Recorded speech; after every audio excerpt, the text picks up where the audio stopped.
দুরুদে ইব্রাহিম পড়ে লবণে ফু দিয়ে খেলে কি হয় জানলে আপনি অবাক হয়ে যাবেন। আমরা কিন্তু অনেকেই বর্তমান সময়ের ভিতরে সবচেয়ে বড় সমস্যা জাদুর সমস্যা। ব্ল্যাক ম্যাজিক, জাদুটোনা, কুফরি কালাম আমাদেরকে ঘিরে ধরেছে। আমাদের আশেপাশের মানুষরাই এই ব্ল্যাক ম্যাজিক, জাদুটোনা, কুফরি কালাম করছে। এর ক্ষেত্রে কিন্তু আপনি এই দুরুদে ইব্রাহিমের চমৎকার একটি আমল করে যদি আপনি আমলটি নিয়মিত 11 দিন করতে পারেন, দেখবেন আপনার জাদু কেটে যাওয়ার সম্ভাবনা রয়েছে এবং জাদু করে আপনাকে কেউ ক্ষতি করতে পারবে না। খুবই চমৎকার একটি বিষয়। এই দুরুদের ফজিলত কিন্তু অনেক বেশি।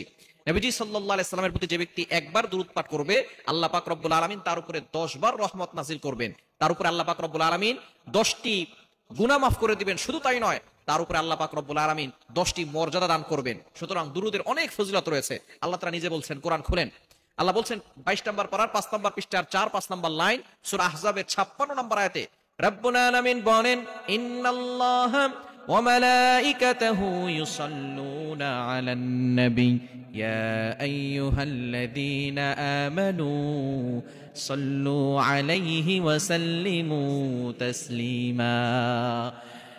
নিশ্চয় আমি আল্লাহ এবং আমার ফেরেশতারা নবীজি সাল্লাল্লাহু আলাইহি সাল্লামের প্রতি দুরূদ পাঠ করে। আল্লাহ নিজে বলছেন, ইন্নাল্লাহ, নিশ্চয়ই আমি আল্লাহ।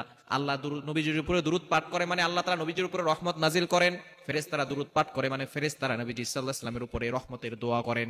এজন্য আল্লাহ বলছেন, ইয়া আইয়ুহাল্লাযীনা আমানু, ও ইউ হ্যাভ বিলিভার্স, ঈমানদারগণ, সাল্লু আলাইহি ওয়া সাল্লিমু তাসলিমা, তোমরাও নবীজির উপরে দুরূদ পাঠ করো। নবী সাল্লাল্লাহু আলাইহি সাল্লামের উপরে দুরূদ পাঠ করা অত্যন্ত ফজিলতপূর্ণ একটি বিষয়। বর্তমান জাদুটোনা, কুফরি কালাম আমাদের সমাজে অনেক বেশি হয়ে যাচ্ছে।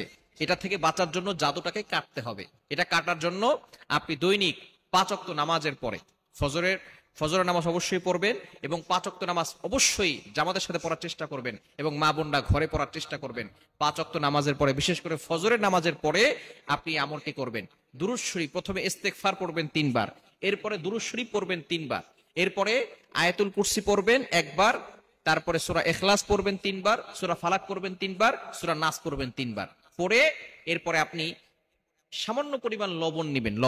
লবণটা অল্প নেবেন, যতটুকু আপনি খেতে পারবেন অল্প নিয়ে সেটার ভিতরে আপনি ফু দিবেন। ফু দিয়ে এটা আপনি ওই লবণটা আপনি খেয়ে ফেলবেন যতটুকু আপনি খেতে পারবেন। এটা ফজর নামাজের পরে করবেন আর রাতে ঘুমানোর আগে করবেন। এই 2 বেলা আমল করবেন, ফজর নামাজের পরে আর রাতে ঘুমানোর আগে।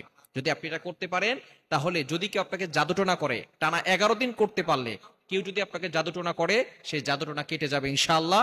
এবং নতুন করে যাতে করে কেউ জাদুটোনা করতে না পারে, ব্ল্যাক ম্যাজিক করতে না পারে, এজন্য 5 ওয়াক্ত নামাজের পরে আপনি আয়াতুল কুরসি, 4 কুল, সূরা বাকারা শেষ 2 আয়াত এগুলো পড়ে বুকে ফু দিবেন আর হাতে ফু দিয়ে পুরো শরীরকে মাসাজ করে দিবেন।